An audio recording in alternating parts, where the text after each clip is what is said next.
귀신상을 치웠다가 죽을 뻔한 종손. 조선 중기 경상도의 한 작은 고을인 청림현에는 오래된 가문이 있었습니다. 이 가문의 성은 남씨였는데 대대로 학문과 예절을 중히 여기는 집안으로 명성이 자자하였습니다. 남씨 집안은 매년 정월과 추석 두 차례에 걸쳐 차례를 지냈는데 이때 반드시 음식을 넉넉히 차려 집안의 조상뿐 아니라 떠도는 외로운 홀령까지 위로하곤 하였습니다. 남씨 가문 사람들은 이 일을 귀신목 차례상이라 불렀습니다. 차례상 맨 끝자리에 차려지는 작은 상 위에는 밥 한 그릇과 국 한 그릇, 약간의 나물과 전을 담고 수저를 거꾸로 꽂아 놓았는데 그것은 직계존속을 위한 상이 아니었습니다. 말 그대로 떠도는 영혼들, 즉 후손이 없어 제대로 제삿밥을 얻어먹지 못하는 혼백들을 위한 상이었기에 일반 차례상에 비해 조촐하게 차렸던 것이었죠. 시간이 흐르고 어느덧 집안의 재래의식은 종손인 젊은 남도경이 맡게 되었습니다. 본디 종손 자리는 도경의 백숙부 가게로 계승될 예정이었으나 그 집안 장손이 병으로 요절하고 후손이 끊기면서 문중회의를 거쳐 가까운 직계로는 유일하게 생존한 도경이 종손의 직분을 맡게 된 것이었습니다. 또한 조실부모한 뒤로 홀로 위패를 모시며 살아온 터라 제사에 밝은 그에게 맡기는 것이 마땅하다는 데에도 이견이 없었죠. 하지만 예전부터 도경은 차례상을 차리며 마음속 깊은 곳에 한 가지 풀리지 않는 의문을 품고 있었습니다. 그 의문이 피어오르기 시작한 것은 부모님이 돌아가신 해에 치룬 첫 차례상에서부터였습니다. 남씨 가문의 차례상에는 정해진 순서와 규칙이 있었는데 북쪽을 향해 상을 놓고 동쪽은 생선, 서쪽은 고기, 중앙은 밥과 탕, 그리고 다른 집안에는 없는 남쪽 맨 끝 구석에 귀신 몫의 작은 상을 놓는 것이 규칙이었습니다. 그 상에는 밥 한 그릇, 나물 서너 가지, 탕 한 종지 정도가 오를 뿐이었지만 도경은 그 자리에 음식을 올릴 때마다 왠지 꺼림칙했습니다. 저건 도대체 누굴 위한 상이지? 본디 차례란 것이 절기마다 우리 조상님들께 감사한 마음을 표현하는 자리 아니었나? 그런데 왜 아무런 연고도 없는 귀신에게까지 감사한 마음을 가져야 하고 또 상을 차려야 하는 건지 도무지 모르겠구나. 모르는 이들을 위해 상을 차리는 정성과 시간을 차라리 내 조상님의 차례상에 쏟는 것이 옳지 않을까? 그리하여 그는 재래의식을 관장하게 된 날부터 귀신목, 자리의 상을 차리지 않기로 했습니다. 물론 어르신들의 수많은 반대에 부딪혔지만 모두 묵살하고 제 고집대로 결정한 것이었죠. 그해 정월 대보름, 하늘은 유난히 밝았습니다. 햇빛은 기와지붕 위로 사방을 환하게 비추고 있었는데 그에 비해 날씨는 선선해서 무척이나 쾌청한 날이었습니다. 그리고 그날 도경은 많은 친척들을 모시고 차례를 지냈습니다. 매년 지내는 차례라 어려울 것 없었지만 다만 예년과는 다르게 귀신 몫의 상은 차려지지 않았습니다. 이를 두고 일부 문중 어르신들이 조용히 불만을 표했지만 도경은 특유의 살가운 말씨와 공손한 태도로 그들을 무마시켰습니다. 마치 그 자리가 처음부터 필요 없었던 것처럼 말이죠. 밤이 깊었습니다. 정월 대보름답게 휘영청 큰 달이 하늘 높이 떠올라 온 마당과 처마미까지 온통 파란빛으로 물들이고 있었습니다. 하루 종일 집안을 메우던 친척들은 모두 돌아가고 이제 집엔 도경과 몇몇 하인들만이 남아 있었는데 도경은 문중 어르신들을 모시고 차례를 치르느라 무척이나 지쳐 있었습니다. 그래서 뒷정리는 하인들에게 맡긴 채 조용히 방으로 들어가 이불을 덮고 누웠습니다. 그리고 눈을 감자마자 깊은 잠에 들었죠. 얼마나 지났을까. 방 안이 침묵에 잠겨있던 그때 창호지 문 너머에서 발소리가 들려왔습니다. 저벅 저벅. 마른 발이 마루를 디디는 듯한 소리. 규칙적이면서도 기묘하게 느린 그 발걸음 소리에 도경은 눈을 떴습니다. 그러고는 이불 속에서 숨을 죽인 채 귀를 기울였는데 소리는 점점 가까워졌고 이윽고 방문 앞에서 멈췄습니다. 그러더니 낮고 거친 소리가 문을 사이에 두고 들려왔습니다. 우리는 어디에 앉으라는 것인가? 우리의 자리는 어디로 사라졌는가? 자리를 잃은 자는 굶어 죽을 뿐 서럽고도 서럽다. 그 목소리는 말끝마다 서늘한 기운이 따라붙었고 공기마저 얼어붙는 듯 했습니다. 알 수 없는 존재가 혹여 방 안으로 들어올까봐 도경은 있는 힘껏 문을 붙잡고 아침까지 뜬 눈으로 지새웠습니다. 옷이 땀에 흥건하게 젖은 채로 아침을 맞이했죠. 그는 날이 밝자마자 왠지 모를 불안감에 휩싸여 부엌으로 향했습니다. 그리고 부엌 문을 열었는데 뜻밖의 장면에 가슴이 철렁 내려앉고 말았습니다. 어젯밤 분명 차례상에 올렸었던 노쇠 밥그릇과 국그릇 주변에 희미한 손자국이 무늬처럼 번져 있었던 것이었습니다. 그것은 사람의 손자국이라고 하기엔 너무나 불규칙했습니다. 그리고 어딘지 모르게 음산한 기운이 느껴졌죠. 그날 이후 도경의 집안에선 이상한 일들이 일어나기 시작했습니다. 밤마다 누군가 처마 밑을 서성이는 소리가 들렸고 새벽이면 우물가에 물에 젖은 발자국이 찍혀 있었습니다. 가끔씩 닫은 창문 너머로는 바람이 분 것도 아닌데 창호지가 안쪽으로 울렁거리며 흔들리곤 했죠. 그러던 어느 날 밤 도경은 꿈속에서 알 수 없는 사람들이 그의 마루에 줄지어 앉아있는 광경을 보았습니다. 그들 중 누구도 얼굴을 자세히 볼 수 없었는데 그 흐릿한 형체들은 도경을 향해 손을 뻗고 화난 목소리로 말했습니다. 우리의 자리를 빼앗은 너는, 없애버린 너는 우리와 마찬가지로 굶어야 하리라. 살아서도 굶고 죽어서도 굶는 기분을 내가 아느냐? 그것도 남씨 집안의 핏줄인 내가 이렇게까지 하다니. 넌 절대 용서 못한다. 용서 못해. 그날 이후로 도경은 밥을 제대로 삼키지 못했습니다. 입에 무언가를 넣기만 하면 메스꺼움이 밀려왔고 억지로 넘긴 음식은 곧 모두 개워내는 지경에 이르렀죠. 처음엔 놀라서 체한 줄 알았습니다. 그러나 날이 갈수록 기운이 빠지고 살은 눈에 띄게 빠져 마침내는 거울 속 자신의 얼굴조차 알아보기 어려울 지경에 이르렀습니다. 그날 저녁도 마찬가지로 먹을 것을 모두 토해내고 누워있다 잠들었는데 꿈속에서 돌아가신 조부모님을 만났습니다. 도경은 어슴푸레한 꿈속에서 마루 끝에 나란히 앉은 두 어른을 보았습니다. 조모님이 무겁고도 안타까운 목소리로 입을 열었습니다. 아이고, 우리 손주놈이 뭔 잘못이 있다고 이리도 고생을 하는 건지. 도경아, 너는 아무 잘못이 없단다. 내가 태어난 남씨 가문의 조상이 예전에 저지른 죄의 벌을 대신 받고 있는 것이란다. 도경이 눈을 크게 뜨자 이번엔 조부님이 말했습니다. 옛일을 말해주마. 우리 조상님이 어떻게 돈을 벌었고 그것으로 무슨 일을 했길래 이런 일이 발생했는지 다 말해주마. 그러니 잘 듣고 현명하게 처신해야 하느니라.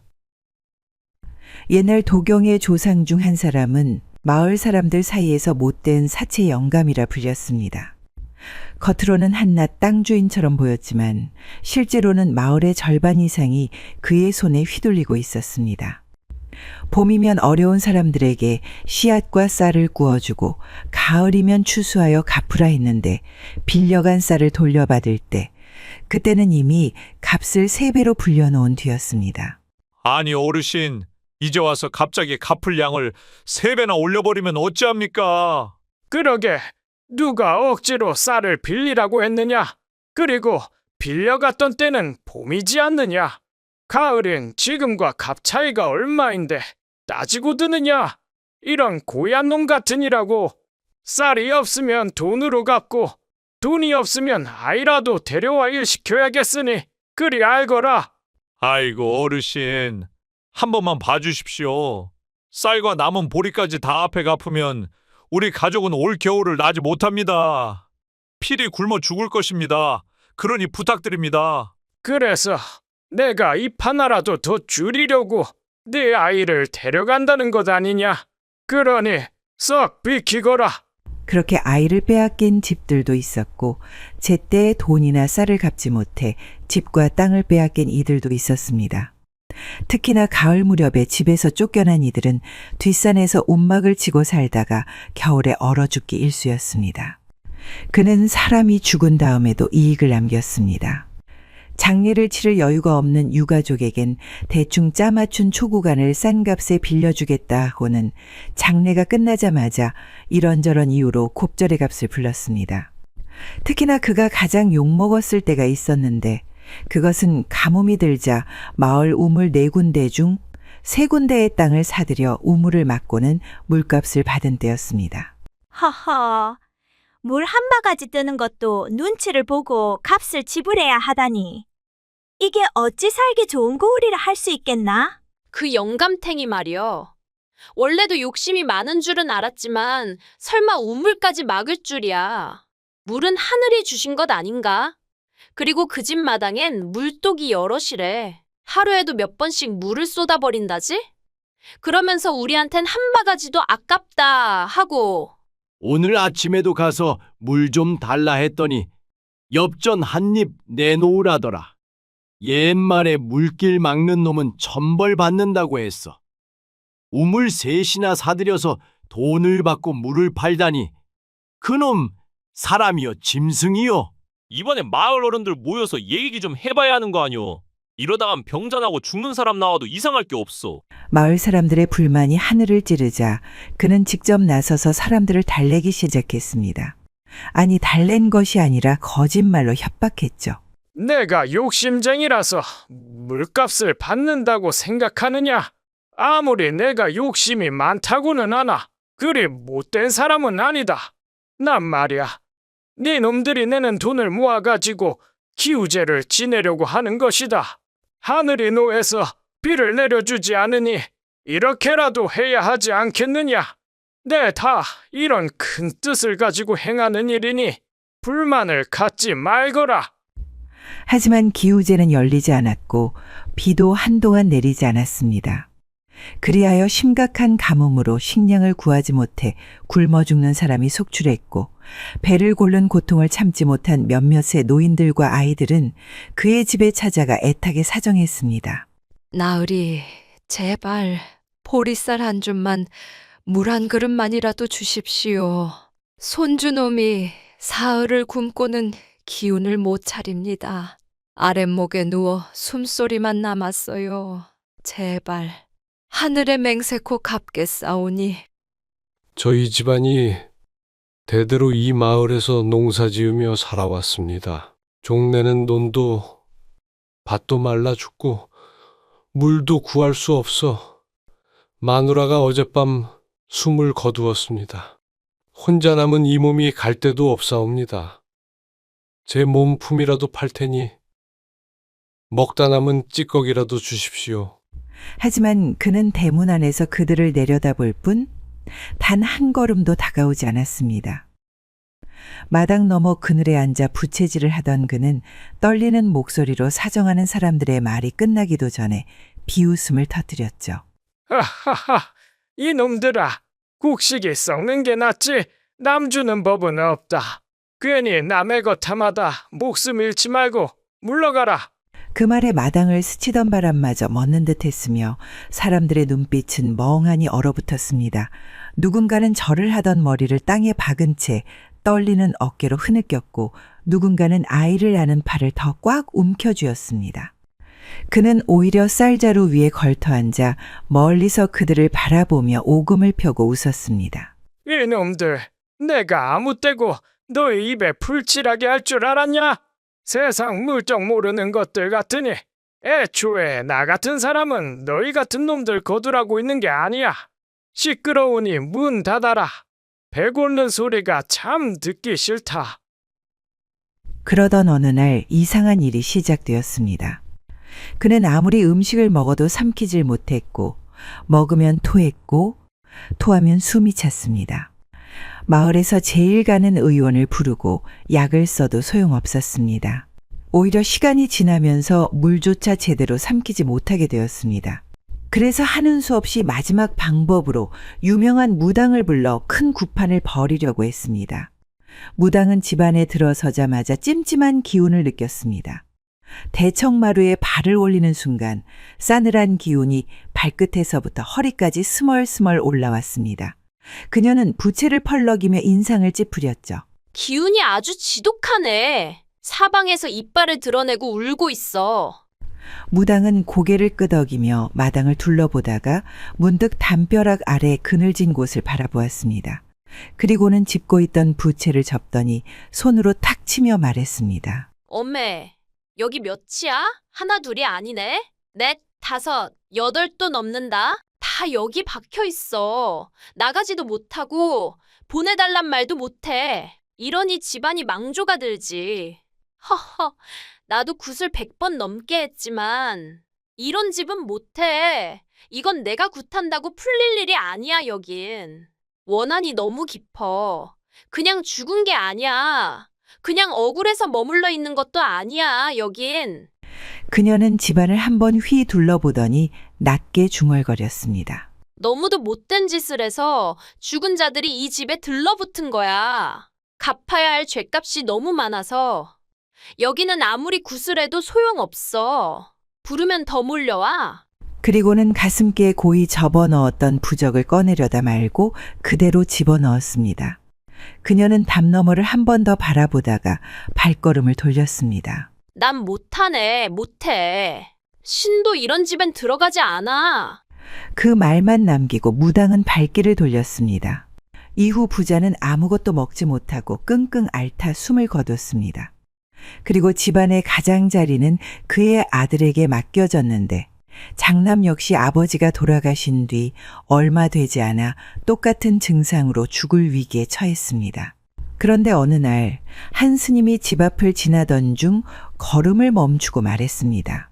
사람에게는 인연이 있고 귀신에게도 자리가 있을지언데 이 집안은 남의 목숨 위에 세워진 집이라 그런지 억울한 영혼들이 떠나지 않는구나. 그 말을 들은 장남의 부인 큰 며느리는 버선발로 달려나와 스님에게 애걸복걸했습니다. 스님 맞습니다. 그래서 그런지 시아버님이 알 수 없는 병에 걸려 돌아가셨고 제 남편이 지금 같은 병으로 고생하고 있습니다. 아무것도 먹지 못하고 먹기만 하면 토해버리니 이러다 굶어 죽겠습니다. 그럴 만도 하지요. 굶어 죽은 수많은 영들이 떠나지도 않고 절이 꾸역꾸역 모여 있으니 말입니다. 그러니 절에 가서 무명고온제를 지내고 매년 설과 추석에 억울하게 죽은 이들을 위해 작은 상 하나라도 차려주십시오. 그리 한다면 나을 것입니다. 그날 이후 며느리는 큰돈을 들여 절에서 무명고온제를 지냈습니다. 죽은 지는 오래되었지만 누구의 기억에도 남지 않은 혼이나 가족 없이 떠난 혼을 위한 제사로 이들을 위해 부처님께 등을 밝히고 공양을 차려 천도하는 것이었죠. 그리고 매년 차례때가 되면 간소한 밥 한 그릇, 나물 서너 가지, 탕국 한 그릇, 작지만 정성껏 차려 올렸습니다. 처음에는 주의 반대가 심했습니다. 조상님들 차례상에 잡기들을 먹일 상을 차린다고 있는 욕은 다 먹었죠. 하지만 그 후로 신기하게 장남의 병은 씻은 듯이 나았기에 그녀에게 손가락질하며 욕을 하던 사람들의 입을 다물게 만들 수 있었습니다. 후로 후손들은 무탈히 삶을 이어왔습니다. 그러나 누구든 그 자리에 상을 치우거나 없애려 하면 그에 꼭 한 번은 병이 나거나 귀신이 다녀간다는 말이 전해 내려왔죠. 한참 동안 조부모의 말을 들은 도경은 깨달았습니다. 자신이 병들어가는 것은 단순한 과로도 망상도 아니었고 자신이 그 상을 올리지 않아 이 사단이 벌어진 거라 말이죠. 다음 날 아침 도경은 깨어났는데 꿈속의 장면이 너무도 또렷했기에 이건 병이 아니라 저주에 의한 것이란 것을 깨달았습니다. 하여 재빨리 하인들을 시켜 작은 상 하나를 따로 마련하라 했습니다. 비록 급하게 만드느라 모양 빠졌지만 정성을 다해 정갈하게 밥 한 그릇, 탕 한 종지, 나물 서너 가지, 그리고 술 한 잔을 올렸습니다. 그는 작은 상을 정중히 사당 앞 마루 끝자락에 놓았습니다. 조상이 머무는 자리가 아니라 누군가의 자리가 되어야 했던 곳에 말이죠. 바람도 없는데 향이 살짝 흔들렸습니다. 도경은 조용히 그 앞에 엎드려 절을 올렸습니다. 죄송합니다. 이제는 잊지 않겠습니다. 제 조상이 괴롭혀 굶어 죽게 만든 당신들의 자리를 빼앗은 죄. 오늘부터 저는 잊혀졌고 감추려 했던 그 죄를 기억하고 다시는 잊지 않겠습니다. 그 말이 끝나기가 무섭게 향이 다시 한번 흔들리더니 방 안에 쌓였던 꺼림칙한 기운이 서서히 가라앉기 시작했습니다. 그날 밤 도경은 다시 꿈을 꾸었습니다. 희미한 달빛 속 상 앞에 앉아 밥을 먹는 수많은 사람들의 그림자를 보았죠.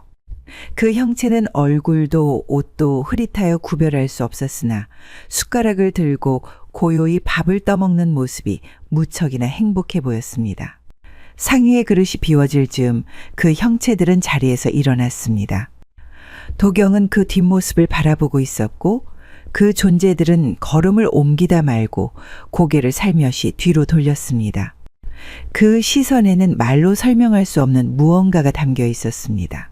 분노는 사그라졌고 원한은 조금 덜어진 듯한, 그러면서도 어딘가 씁쓸하고 아쉬운 기운 말이죠. 곧 그들은 도경을 응시하다가 달빛 속으로 스르르 사라졌고 도경은 잠에서 조용히 깨어났습니다. 방 안엔 어떤 소리도 기척도 없었지만 그 이후로 도경은 처음으로 밥 한 술을 천천히 삼킬 수 있었습니다. 눈물을 흘리면서 말이죠. 며칠 뒤 도경은 안채 마루의 친척들을 조용히 불러 모았습니다. 그 사건 이후 안색은 한결 나아졌고 얼굴에는 깊은 생각의 흔적이 드리워져 있었습니다. 그는 누구보다 겸손하고 정중한 태도로 문중 어르신들을 향해 고개를 숙였습니다. 이번 일은 제 어리석음에서 비롯된 일이었습니다. 어르신들이 고개를 갸웃했으나 도경은 담담하게 말했습니다. 조상을 모시는 제사에는 형식이 있고 법도가 있습니다. 왜냐하면 조상님들께 감사하는 중요한 자리이기 때문입니다. 하지만 그보다 먼저 속죄하는 자리 또한 필요합니다. 우리 가문에는 오래전부터 내려온 업이 있었습니다. 아시는 분도 있고 모르시는 분도 있겠지만 다시 한번 설명을 드리겠습니다. 예전 우리 조상님 한 분께서 곡식을 나누지 않은 죄, 목숨을 가벼이 여긴 죄를 지었고 그 죄를 씻기 위해 조상 대대로 이 상을 차려왔다는 것을 알게 되었습니다. 한데 저는 그것을 모르고 그 상을 치워버렸고 죽음의 문턱까지 갔다가 살아 돌아왔죠. 도경은 상기된 얼굴로 말을 이었습니다. 그러니 부디 기억해 주십시오. 제사상 끝자락, 가장 초라한 자리가 가장 중요한 자리임을 잊지 말라는 것입니다. 우리가 외면한 이들을 향한 마지막 책임과 속죄의 자리이니 말입니다. 그 이후 도경은 종법으로 아예 차례상 옆자리에 거나하게 차린 상 하나를 더 놓기로 했습니다. 예전처럼 초라한 상이 아니라 차례상에 걸맞는 또 다른 차례상을 하나 말이죠. 그래서인지 그 이후로 그의 집안은 나날이 승승장구하였고 나중에는 나라를 위해 일하는 걸출한 인재들을 많이 배출한 가문이 되었다고 합니다. 이상 야담설화였습니다. 구독과 좋아요는 사랑입니다. 감사합니다.